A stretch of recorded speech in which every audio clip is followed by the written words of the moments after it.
Hallo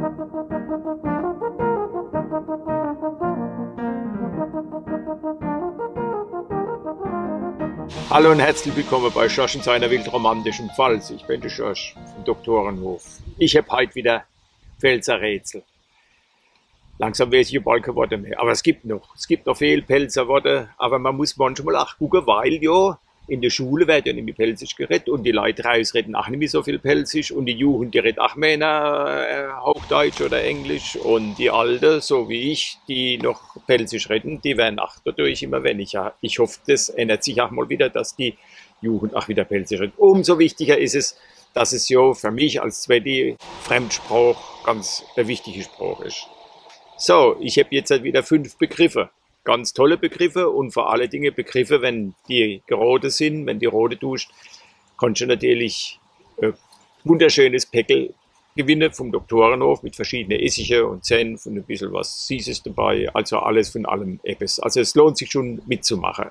Hundertprozentig muss nicht immer die Antwort des Hundertprozentige sein, sondern einfach nur so gemeint, wie es sein könnte. Ja, weil manchmal weiß man nicht so genau, was es sein soll. Ich bin jetzt hier im Pfälzerwald, hock da auf der Baumstämme, Piroschka krabbelt um mich rum. Und ja, jetzt gucken wir mal, was braucht man im Pfälzerwald? Unbedingt, wenn man in den Pfälzerwald geht, braucht man Grottegiegser.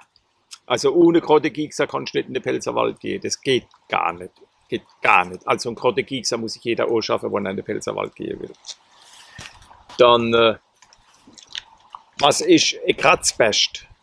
Ein Kratzbest, manchmal kenne ich kenne so ein paar Kratzbest. Oh Gott, oh Gott, oh Gott. Also Kratzbest, ja, das tue ich noch. Tue später dann erklären, was es ist. Und wenn ich dann Hunger habe, und dann freue ich mich, wenn es ein Sauerbrote gibt, und zum Sauerbrote gibt es da eine Krummbeerstampes. Also richtiges Krummbeerstampes, das gehört zu einem guten Sauerbrote mit dazu. Ja, das ist totales erste Klasse Essen.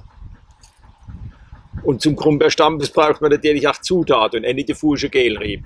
Ohne Gelrieb gibt es auch kein Krummbeerstampes. Also das ist dann das. Und jetzt, wenn ich ein Haus hocke, also jetzt hat so ein Sauerbrot mit Krummbeerstampes oder Gelrieb, also das wäre schon was. Und wenn ich jetzt ein Haus hocke, ja, im Freien, da kann es so sein, dass ich, wenn ich ganz früh hinausgehe, ein Elbetritsch treffe. Und wenn ich ein Elbetritsch treffe, dann treffe ich ganz was Besonderes. Ein Elbetritsch, was ist ein Elbetritsch? Ja. So, das waren die 5 Begriffe. Ich hoffe, du hast sehr rote Kinder oder kannst sehr rote oder frag einfach ein bisschen außenrum, wer noch Pfälzisch redet, wer das machen kann. Oder rot halt einfach, was denkst, was schön ist. Es zählen auch die tollste und die wie auch immer schönste Antworten. Ja. Mir ist was jetzt nicht durchgefallen. Alle hopp.